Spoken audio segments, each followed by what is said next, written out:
Hey guys, so today you and I are going to talk about being helpful.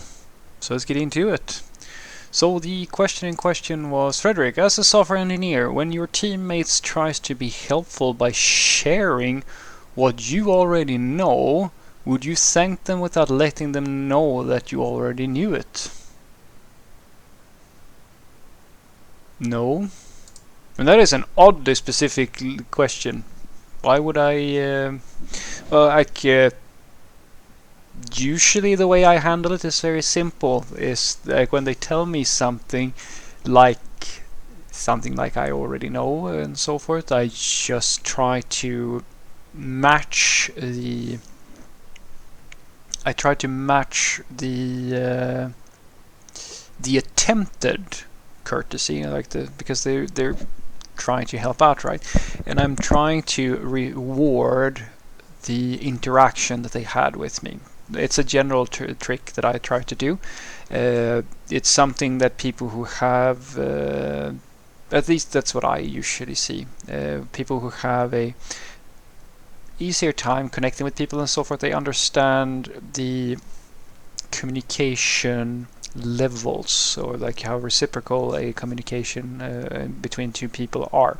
So to make that very concrete, if your friend is really helpful or nice to you or so forth and has like a really warm outlook towards you, and you are very short in your answers, you might come off as being hostile. May not necessarily be that way, but it's sort of, you can almost think it as in energy investments. So if someone gives you a lot of energy when they interact with you, it's not necessarily the case that you have to give them as much to back, but there is some expectations of an interaction, and passive aggressiveness and so forth is usually a classic one where you feel that the thing that you're getting back from the interaction is either hostile or very contrived or something like that. It's not an organic flow of communication energy. And so when someone tries to help me, even though I already know it, I usually just tell them that, oh, great, that's actually a great suggestion. And then if I can, I try to build upon the thing that they just said. So if I have some additional tidbit of info that I can add to the conversation, I try to do that. And or if I can't do that, I do something in the lines like, yeah, it's actually a really great, I agree with you, it's actually a really great thing. I've done it a few times before, etc., etc. Like you're not, the important part, or the thing that I try to go for, is that I don't want the individual to feel as if I'm, trying to pretend like I know everything and so forth and so forth, but at the same time, I'm not trying to be ungenuine.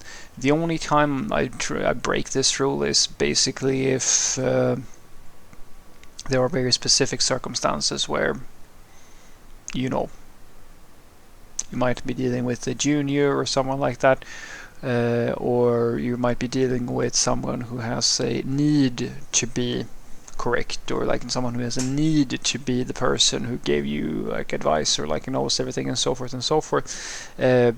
You kind of feel it out, but in general terms, no. I wouldn't, like, I don't try. I try to not pretend when I interact with people, even if some people do so. Uh, but I can't really elaborate more on it than that, because at the end of the day, it really just comes down to comfort for me. If someone's trying to be helpful, I try to, in all teams that I work with, reward anything that encourages interaction between the people that I deal with.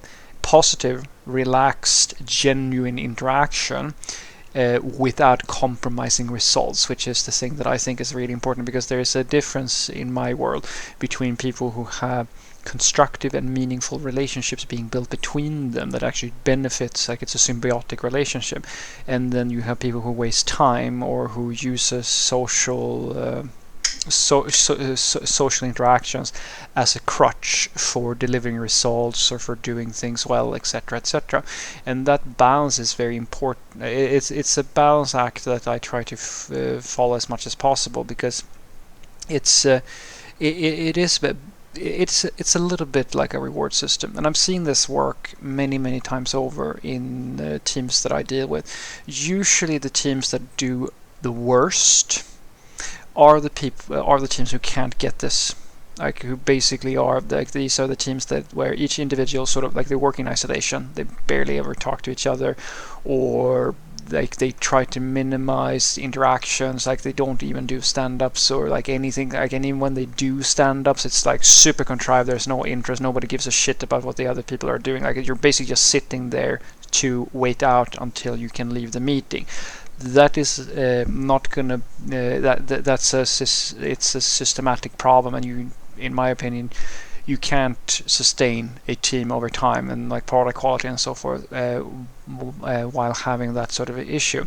And the people who can fix that sort of thing are the people like are the people who, well, I'm not going to say the I have a few terms for this. It can be the clown, the class clown, for example, or it can be the Care Bear or someone like that. They are these sorts of individuals who organically create a communication bridge between people. They themselves communicate with other people, therefore forcing, in many cases, the interaction upon other people. This can be absolutely horrible if it's bad. Like, I mean, if you've ever seen that happen, you have some blabbermouth who just never shuts up sitting with someone who doesn't really want to talk to them, or like, you know, they just want to get away from that person, right? So it can be a really bad thing, but it's also a very necessary thing if you're going to create a team. This is what I argue is true leadership. It's one of the cornerstones in being a very good team leader or someone who manages a squad.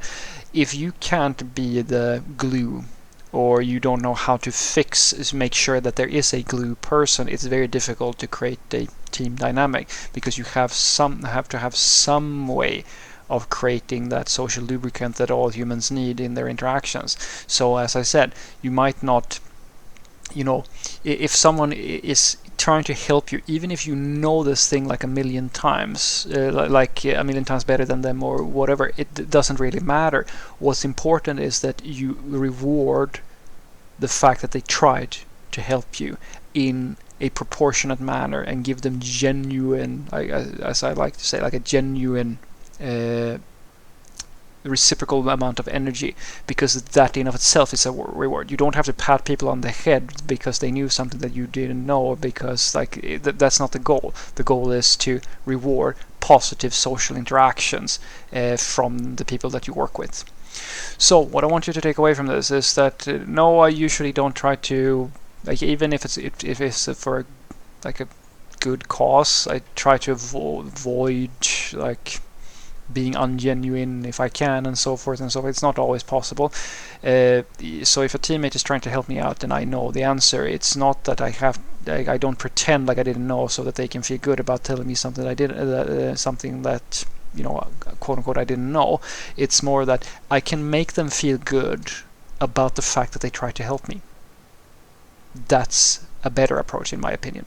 Because if you can do that, then you expand upon something that is more important in this interaction.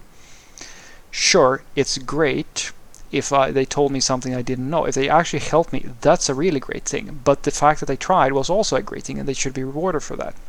It's the same thing if you have someone who, I mean, if you've ever raised a kid or like a teenager or something like that, you reward things like being on time, or like you positively enforce things that are actually beneficial for the character building of the individual. Same thing in a team. If you have an individual who is trying to make a social interaction happen between people, you reward that. You don't make that the only thing. You have to watch out, because some people are like just wasting time, or like they're trying to use social interactions as a crutch or something like that. It's all about figuring out benefits to the group and benefits towards the interactions between different people. That's not something that just happens. Some people like go on kickoffs and like after works and so forth and so forth. These are great platforms for this sort of stuff, but you really have to know your people.